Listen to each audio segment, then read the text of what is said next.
Hello, I'm Joe Ruggiero, and welcome to my podcast, Inspired, and the people who inspire me. We're here at the wonderful Calabasas Country Club. Such a beautiful day, and looking out on this course, and we thank them and we thank their staff for the wonderful participation and allowing me to do my podcast here.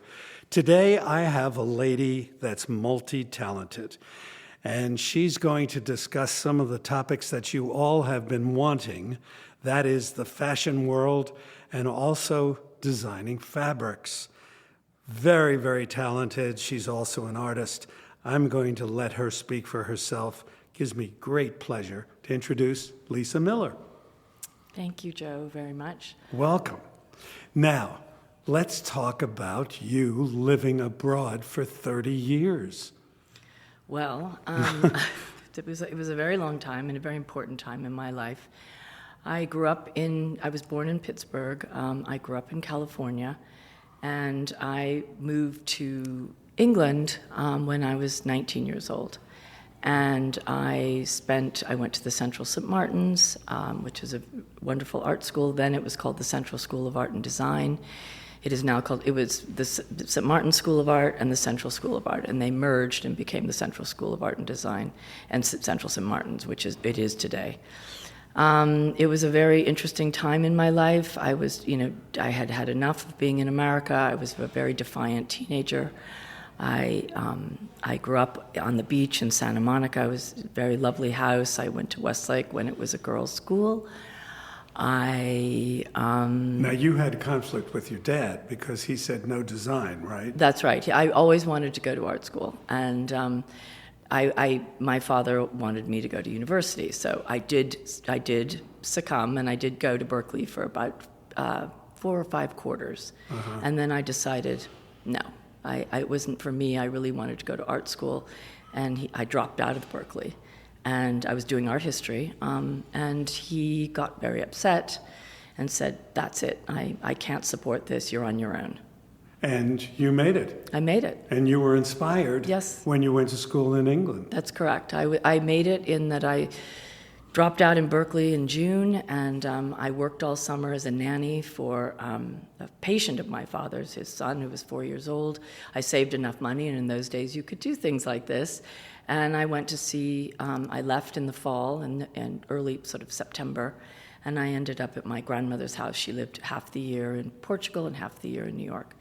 And I just sort of arrived with my basket, and I said, "I'm done with America. I need to go to art school." And she looked at me and she said, "Okay, good luck." Well, now your grandmother has a history because she was a costume designer for films. Exactly. She was involved in Hollywood and all of that. She does have a history with that. So and it's multiple in your friends. It was in my DNA. my DNA. And my brother also went to Art Center, and he's a great photographer, now director. Wow. And so the two of us were the creative side of this family. Now you opened a shop in London called Lisa Miller. Correct. But there was a lot in between. I had to get to England via Italy and some friends who told me. I left my grandmother's. I had my very small, amount of money, and I ended up in Florence and stayed there for Florence and Fiesole. Stayed there for 6 months and just kind of hung out and painted, and I had enough money to sustain myself at that point. And the Italians that I was working with were very talented sort of designers. One was a fashion. Anyway, they said, if you really want to do it, go to England, go to art school, come back and work for the Italians. Many times we don't listen to the universe, and we don't listen to these leads. And I know a lot of people resist, but you took heed. I took heed. And you know that my granddaughter is now going to school in Florence for fashion. That's amazing. Yeah, that's for amazing. 4 years. But they said in those days they said go to England, it was just going into the 80s. And it was just, getting very sort of, the whole situation was happening in London with punk and with, all of the Belgians were, there was Dries and Margiela, they were all the same. Vivienne Westwood. John Galliano was at St. Martin's when I was at Central School.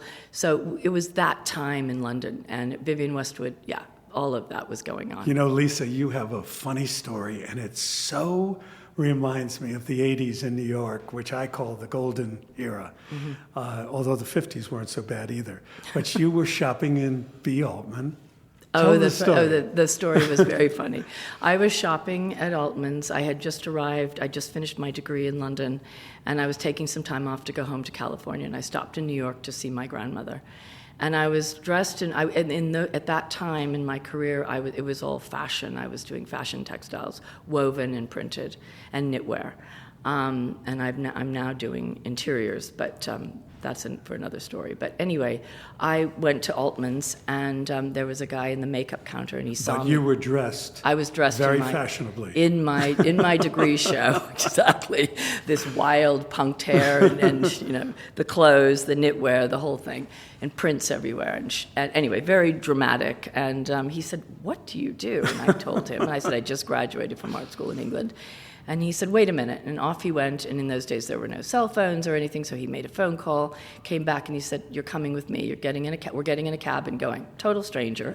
And of course I did. I jumped in a cab with him, and we ended up at Mary McFadden's, who was, then very well-known knitwear designer. Who I knew well, represented her. Right. That's right. You told me. Yeah. And I went into her immense office, and I'd never been in anything like this. And I sat down, and she asked me various questions, and she said, "I just can't believe the way you look," and I just laughed. And about an hour later, after chatting about work and textiles and inspiration and everything, she asked me if I wanted to be. She offered me a job actually as a sort of creative director sort of person. I don't know what I would have been, but that was what she offered, and I just told her, "No, I really want to go back to England. That's where I belong," which was the right decision for me.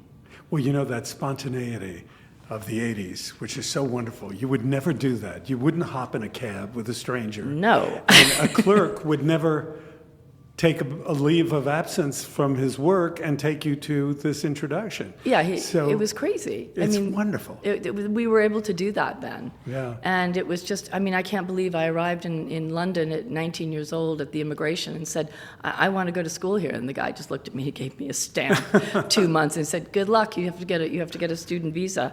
And that was how my journey began in England. Tell me a little bit about the shop, Lisa Miller. Lisa Miller was I think pretty much ahead of its time, actually. It was, we started it in the 80s, and it was an atelier, really. And started it with my then husband. We weren't married at that point, but we were together, and he was a jewelry designer, extremely talented, Michael Caine. And he and I started this shop, and I was doing one-off pieces, very high-end clothes, fabric, and then I would get he designed it specifically as a studio atelier, which was very unusual those days. Our neighbors happened to be Vivienne Westwood and Malcolm McLaren around the corner. And the shop itself the address was the King's Road, but we were actually in Langton Street. So opposite the Italian restaurant La Famiglia. Now, did you design the fabrics as well? Or? Yes, I did all. I was primarily fabrics, and then I was working with a colleague of mine. She worked with me, and we collaborated on the clothes. Hermione Breakspear, she was amazing, and she was in the same year as John Galliano. We were all together. Now, you also spent some time in Mallorca. Right? Yes, in Mallorca. That's right. I spent 10 years in Spain.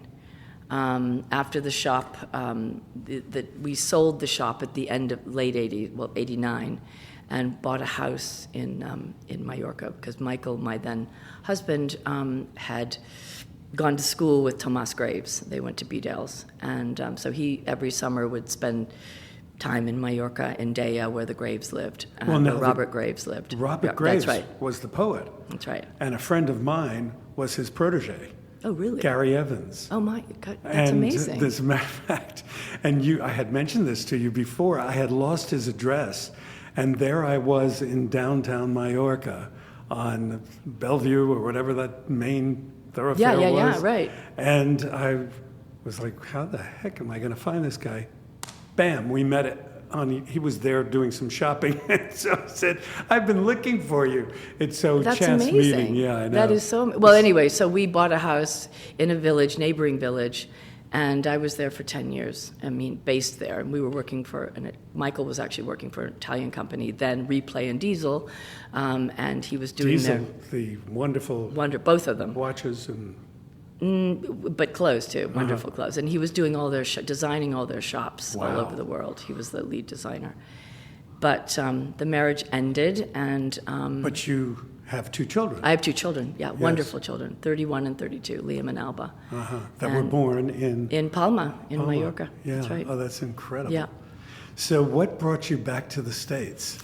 Well, I was at a real crossroads again, another crossroads as we go in our lives. Many, we all have them. And divorced with two very small children, and sold my house, and I was going back to England at that stage.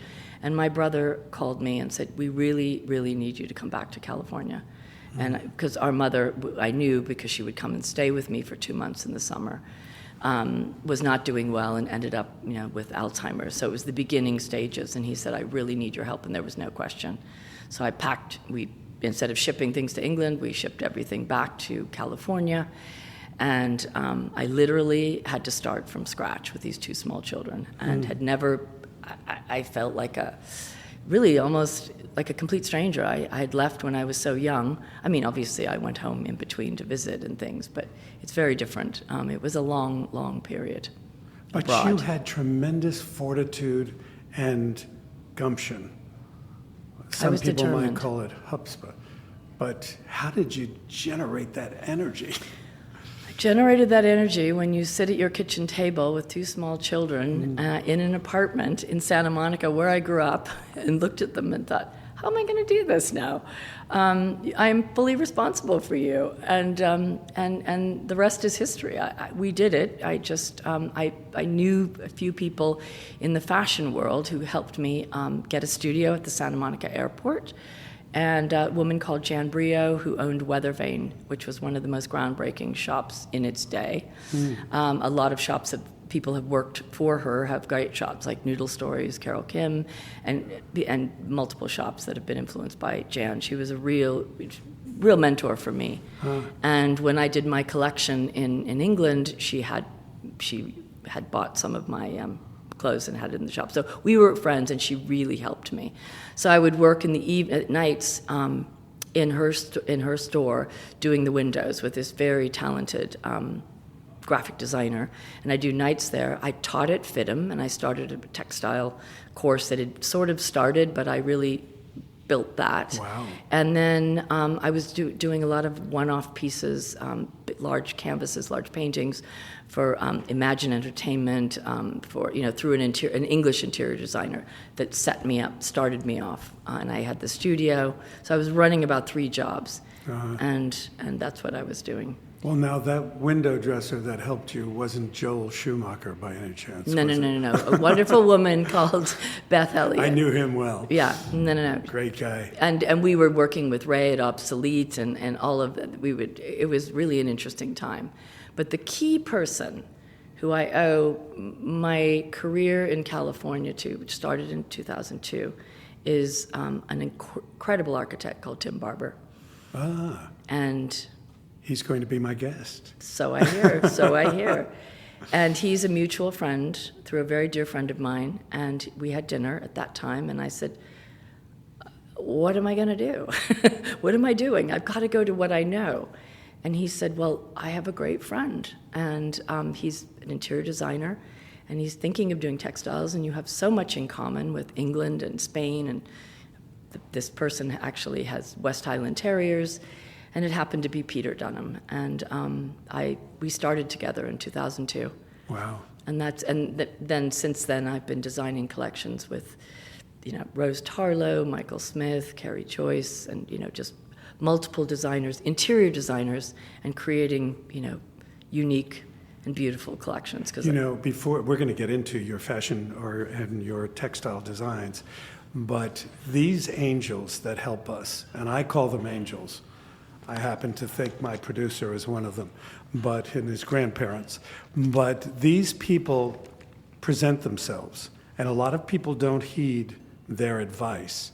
And I think it was very interesting that you listened, because I think, as my former guest said, we don't listen enough. And I think that that should be one of the things that we can impart to the younger generation. Absolutely. Is listen. And have Most faith. people don't. Yeah. Yeah, and faith. Yeah, That's absolutely. exactly right. And Tim was incredible. Peter Dunham was incredible and is incredible. And, all of these, and it just went from one to the next with Carolina Irving, Lisa Fine, Carrie Joy. Anyway, I've been very fortunate, and we have a very unique situation in our studio. What inspires you about, now I've seen some of your textiles, but I've only seen a few. Wonderful florals, almost look like antique florals. Now, what inspired that? Well, I was taught, I now have a studio and 4 people work with me, including myself, so there's 4 of us, as the design team. And how I was taught was really having to paint. I know everything's done on a computer these days, but yes, you need it in order to make the files, in order to make things go a little bit faster. The computer does do amazing things, but I still really, really encourage everyone who works with me to paint and to be able to, we'll set projects or we'll do block printing in the studio, but there's a lot of hand work.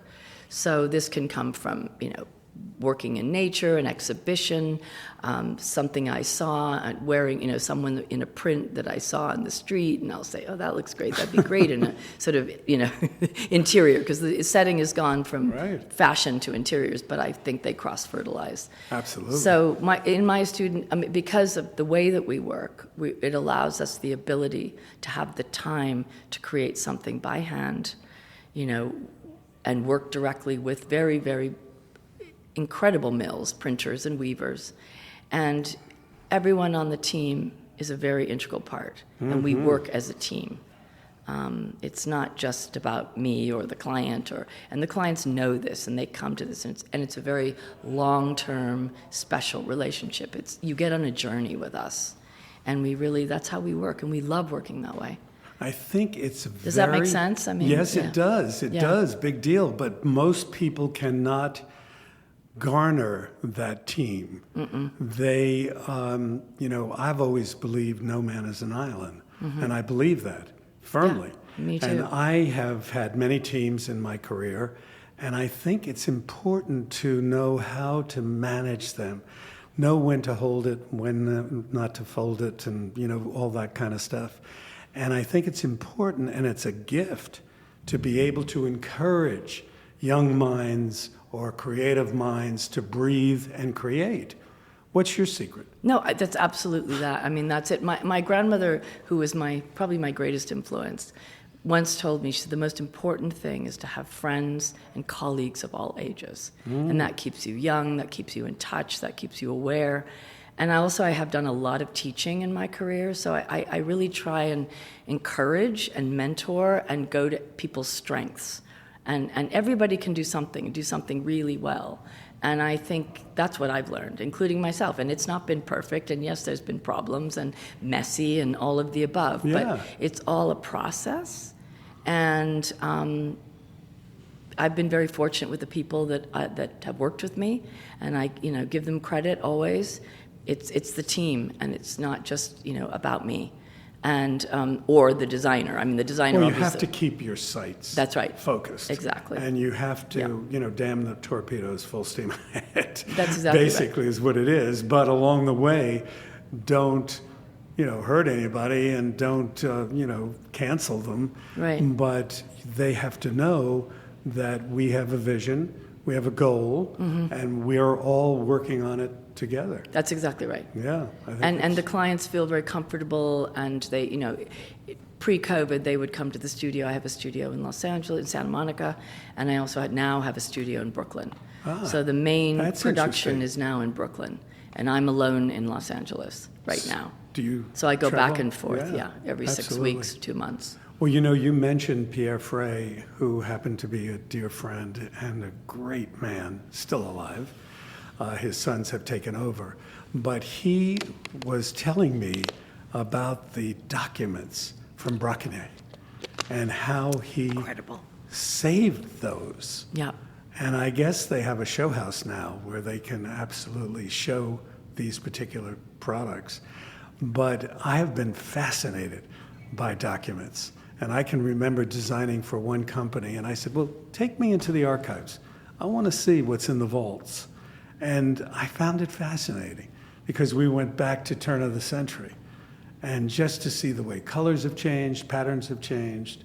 How do you work with documents, and do you work with documents?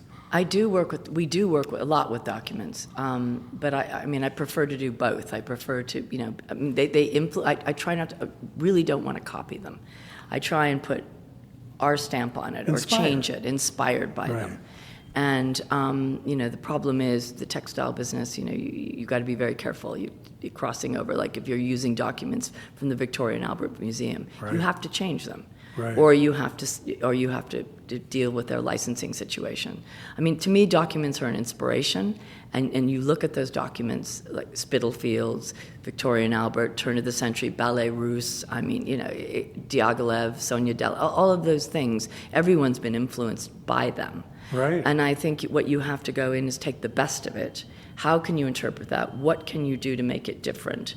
Because I'm always learning from that, from history. History inspires me all the time. That's Historical, buildings, people, I mean, fabrics, it's architecture, traveling. All of these things are very important. Travel, very important. Very important to me. Educating the eye. Absolutely. I can remember a friend of mine telling me once, there are no new ideas. It's the reinterpretation, the redesigning, being inspired by it. But I find that it's led me to a lot. I can remember, and my granddaughters are great artists, and they love to paint and create, and all my grandkids do. But I can remember coming into her, she was working with a palette, and I just took a brush, and I went into her palette, and I just took a piece of paper, and I stamped on this piece of paper, and the oil was being absorbed. And my wife said to me, where are you taking that piece of paper? And I said, well, I'm going to bring it to the studio to, have them create a piece of fabric. And she said, like that? I mean, what are you talking about? But because of the team of technicians that I worked with, they were able to turn that into probably one of my top-selling fabrics today. Yeah. I mean, we do the same, absolutely. Yeah. And the strangest things become the most beautiful designs. People are always saying, really? Exactly the same reaction. But you have to have the technicians. Yeah, the technicians, and also the eye. Right. You have to be, I think the key to really successful design is being able to edit.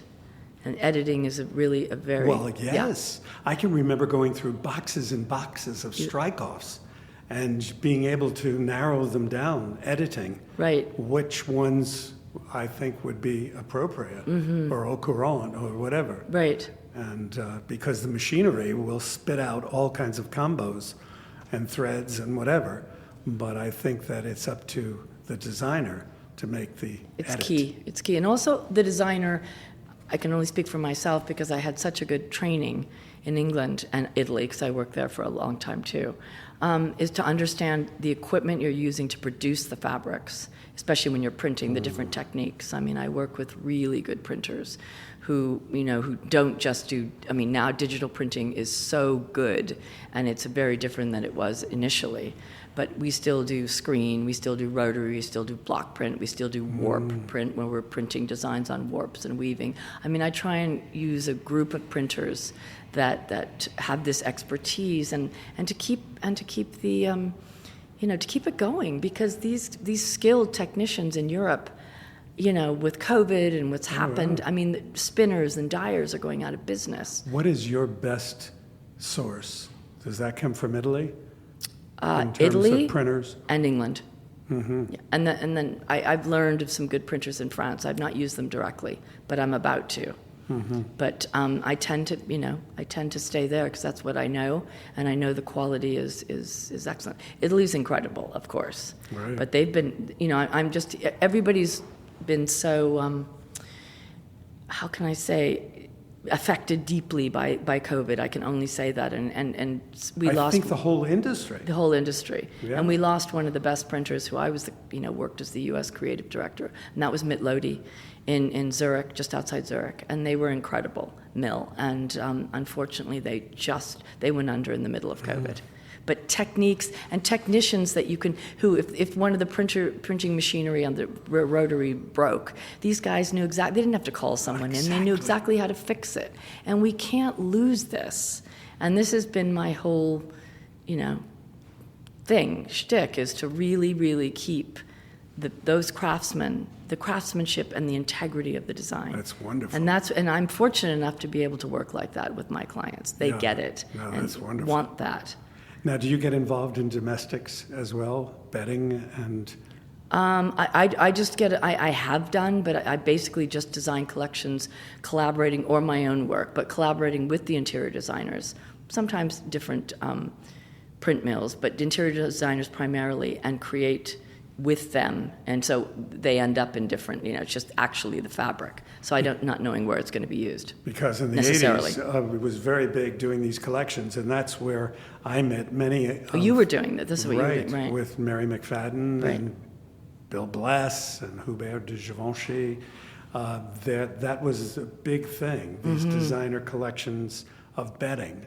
I don't think it's that important anymore. Unfortunately, I don't think it is, because you have the bedding that's really beautiful is, it depends on where it's being produced. Right. The linen, if they're plains, if they're prints, or it's gone so down market, mid-market. I mean, I'm not, it's not at that level anymore. Exactly. So tell me, what do you want to do when you grow up?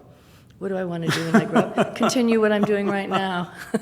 So you think that you've found your perch. You have no goal No, to I do have open a up goal. a shop or... I do, actually. Yeah. I'm very about to do something which will be revealed soon. Maybe a virtual atelier. I don't know whether we'll have bricks and mortar. We might. And doing very special fabric from design. We'll be doing one-off pieces, and it'll be my vision too.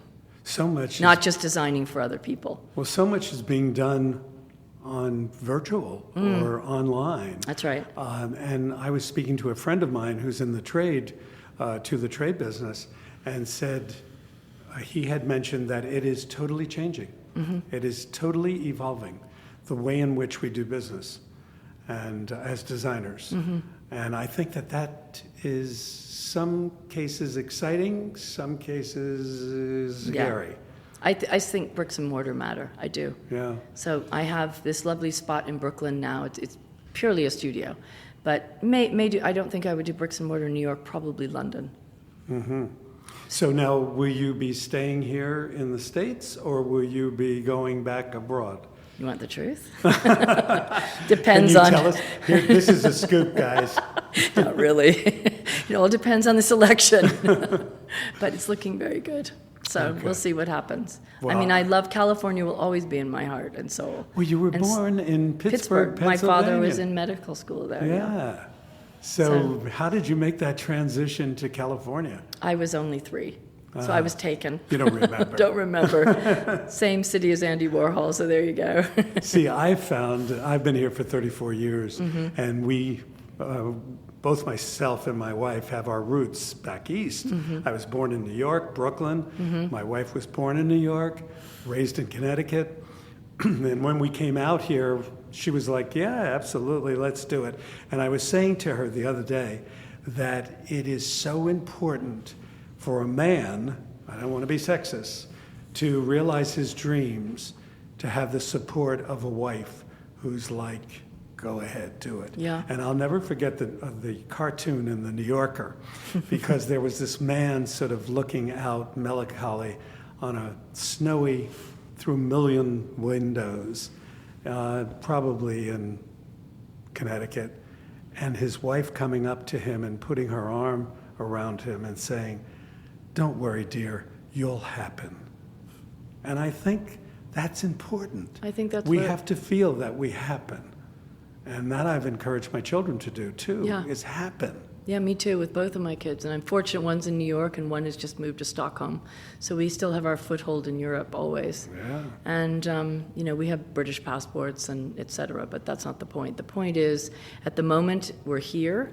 We're doing very interesting work, but there are plans to do my own line finally. Yeah. Well, I think as you I've should. made so many lines, 30 we've done almost. Well, I had mentioned Hubert Givenchy. He really inspired me to do my own line. And I wrestled with it for years. And I thought, oh no, I've got a mortgage and I got kids and I got a wife and I can't afford to do this and leap of faith and what have you.